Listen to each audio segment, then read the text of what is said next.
Prehistoric Masonry, Arizona, 1896. Relics that have been unearthed, engraved with Masonic emblems. That Masonry is of ancient origin, there can be no doubt. But history does not state that Masonry existed among the Aztecs or the Toltecs, the prehistoric tribes that thousands of years in the dim past flourished in Arizona. It is true that scientists have been able to collect but little knowledge of these extinct tribes, for the only reliable evidence of the prehistoric existence of the races buried in the oblivion of ages are the relics from time to time have been unearthed in these mounds. Strewn over the valley and territory, these ruins in themselves are indisputable in proving that at one time a tribe of a fair degree of intelligence inhabited the country. We know it's far beyond that. It's incredibly advanced. Mining, engineering, arts, government, everything. Grecian. But the reason of the total destruction of the tribes is purely guesswork. It was many things. Many things. There was a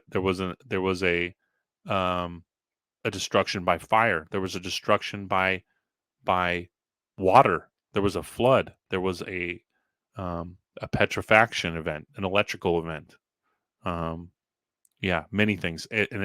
Several earthquakes. They could all be tied into one event. Who knows? The length of time that the race inhabited the country, of course, is unknown, and can only be supposition at the most that the people always lived here. Exactly. The people always lived here, or were a nomadic tribe that settled here, the latter being very probable.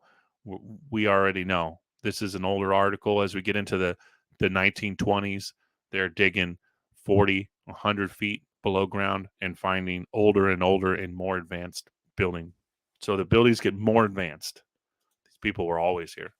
17 years ago, Bud Cummings of Tempe, another gentleman, made a partial excavation of one of the numerous mounds that the city were greatly surprised when they unearthed a seashell on which was worked in perfect relief a square and compass.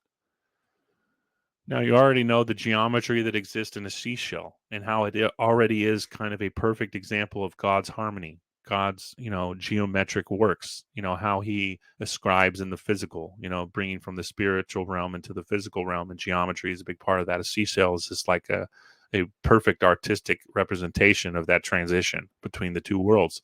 So wouldn't it be the perfect form to put a square and compass on?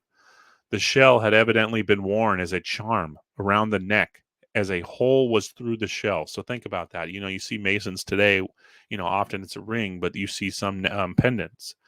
Imagine 10,000 years ago, the ancient Masonry, they wore a seashell with the square and compass carved onto the seashell around their necks. It's beautiful. The relic was subsequently presented to Dr. Thibodeau, formerly of this city, who prizes it very highly. John Tate, superintendent of the orange orchard, is greatly interested in prehistoric relics and is always seeking to add to his collection.